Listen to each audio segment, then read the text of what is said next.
प्रिय विद्यार्थियों, आज हम बीए थर्ड सेमेस्टर विषय शिक्षा शास्त्र के paper dimensions in education Hindi में शिक्षा में आयाम पेपर कोड EDU 202 की थर्ड यूनिट के 3.1 सब यूनिट का अध्ययन करेंगे। आज का हमारा टॉपिक है पर्यावरण शिक्षा की प्रकृति। पर्यावरण शिक्षा की प्रकृति को हम आपको 8 बिंदुओं के माध्यम से समझाने का प्रयास करेंगे। इसीलिए सबसे पहले हम आपको इन 8 बिंदुओं को बताएंगे, उसके बाद एक एक बिंदु को हम वर्णन करेंगे। तो इन 8 बिंदुओं को पहले आप सुन लीजिए, ताकि आपको अगर शॉर्ट में ये क्वेश्चन रिवाइज करना हो तो इन 8 पॉइंट को सिर्फ सुन कर के भी आप जल्दी रिवीजन कर सकें। तो हमारा पहला बिंदु है, पहला पॉइंट है पर्यावरणीय शिक्षा सामाजिकरण की प्रक्रिया है। दूसरा है पर्यावरण शिक्षा द्वारा मानव पर्यावरण संबंधों का ज्ञान कराया जाता है।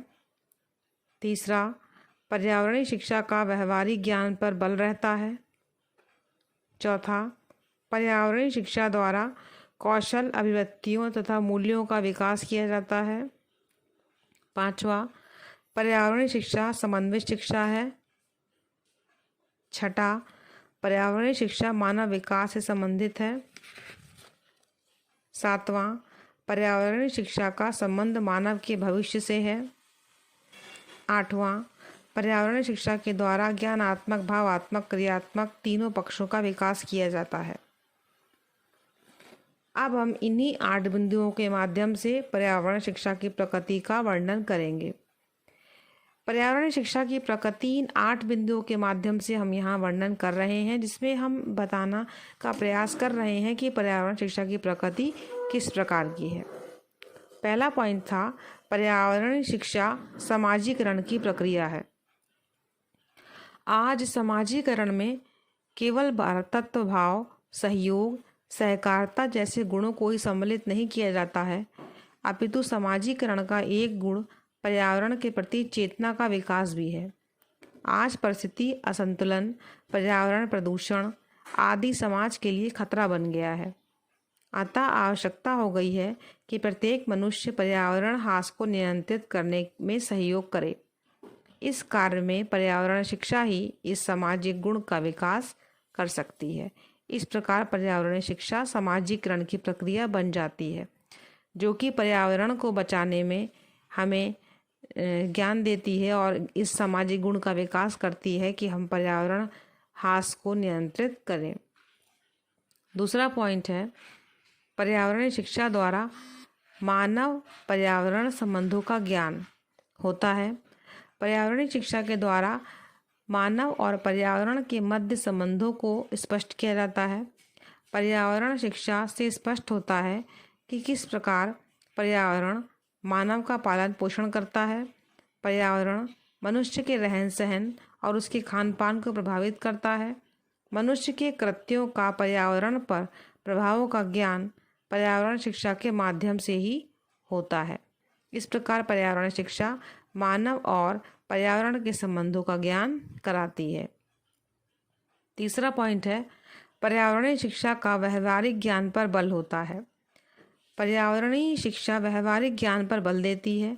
इसमें पर्यावरणीय समस्याओं को छात्रों के सामने प्रस्तुत करके उनके समाधान को निकालने पर बल दिया जाता है।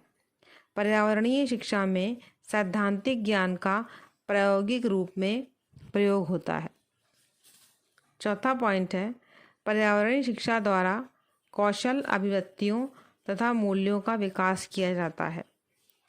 इसमें पर्यावरण शिक्षा के द्वारा इन सब का विकास किया जाता है, जैसे प्राकृतिक संकट पैदा होने पर बचाव का कौशल, जीवों के संरक्षण का कौशल आदि।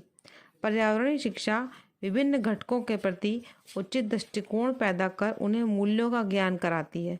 इसी के कारण पर्यावरण में सुधार संभव होता है।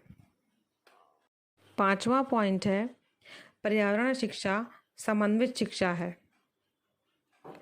पर्यावरण शिक्षा का विज्ञान तथा सामाजिक विज्ञानों के सभी विषयों से घनिष्ठ संबंध है। पर्यावरण शिक्षा जीव विज्ञान, अर्थशास्त्र, भूगोल, इतिहास आदि बहुत से विषयों से संबंधित है।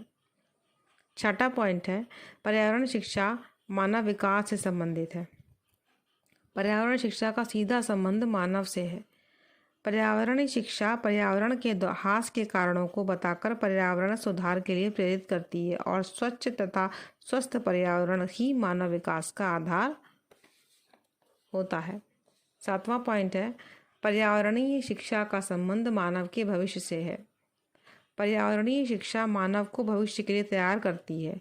जैसे पर्यावरणीय शिक्षा सचेत करती है कि जिस प्रकार प्राकृतिक संसाधनों का दोहन हो रहा है, भविष्य में इनकी उपलब्धता कम हो जाएगी। प्रदूषण अगर बढ़ता रहा तो सभी जीवधारी नष्ट हो जाएंगे।